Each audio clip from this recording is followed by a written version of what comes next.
ইসরায়েলের প্রধানমন্ত্রী Benjamin Netanyahu ABC নিউজকে দেওয়া এক সাক্ষাৎকারে ইরানের সর্বোচ্চ নেতা আয়াতুল্লাহ আলী খামেনিকে হত্যা করার বিষয়টি পুনরায় বিবেচনা করার ইঙ্গিত দিয়েছেন। নেতানিয়াহু বলেছেন, আয়াতুল্লাহ আলী খামেনিকে হত্যা করা হলে সংঘাতের শেষ হবে ও পারমাণবিক যুদ্ধ এড়ানো যাবে। কয়েকদিন আগে ইরানে গুপ্ত হামলা চালিয়ে দেশটির সর্বোচ্চ নেতা আয়াতুল্লাহ আলী খামেনিকে হত্যার পরিকল্পনা করেছিল ইসরায়েল। যুক্তরাষ্ট্রের প্রেসিডেন্ট ডোনাল্ড ট্রাম্প এই পরিকল্পনা আটক দেন। রোববার দুজন মার্কিন কর্মকর্তার বরাতে বার্তা সংস্থা রয়টার্স এ খবর প্রকাশ করেছিল।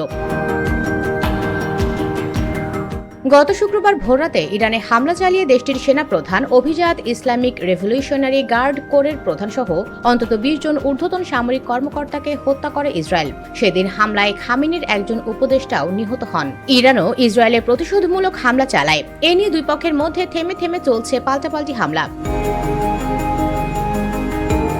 এমন পরিস্থিতিতে ইরানের দীর্ঘদিনের শাসক আয়াতুল্লাহ আলী খামেনি এখন কোথায় অবস্থান করছেন এবং তিনি কি করবেন তা নিয়ে অনেকের মনে প্রশ্ন জেগেছে।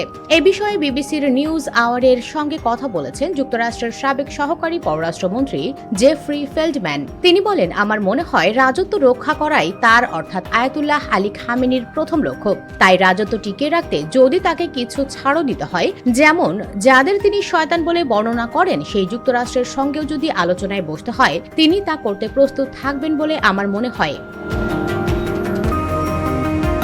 তবে খামেনি তার বর্তমান অবস্থানে অবিচল থাকতেও পারেন, বলেন ফেল্ডম্যান। তিনি বলেন, এই যুদ্ধ ইরানকে পারমাণবিক বোমা অর্জনের প্রচেষ্টা আরও জোরালো করতে উদ্বুদ্ধ করতে পারে। নেতানিয়াহু বলেছেন, ইরানের সর্বোচ্চ নেতা আয়াতুল্লাহ আলী খামেনিকে হত্যা করা হলে সংঘাতের শেষ হবে ও পারমাণবিক যুদ্ধ এড়ানো যাবে।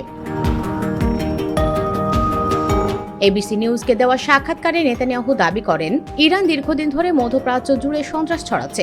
ইরান চিরস্থায়ী যুদ্ধ চায় ও ইসরায়েলকে পরমাণু যুদ্ধের কিনারায় নিয়ে এসেছে। ইসরায়েল এই আগ্রাসন ঠেকাচ্ছে এবং এটা ঠেকাতে হলে অশুভ শক্তির বিরুদ্ধে দাঁড়াতেই হবে।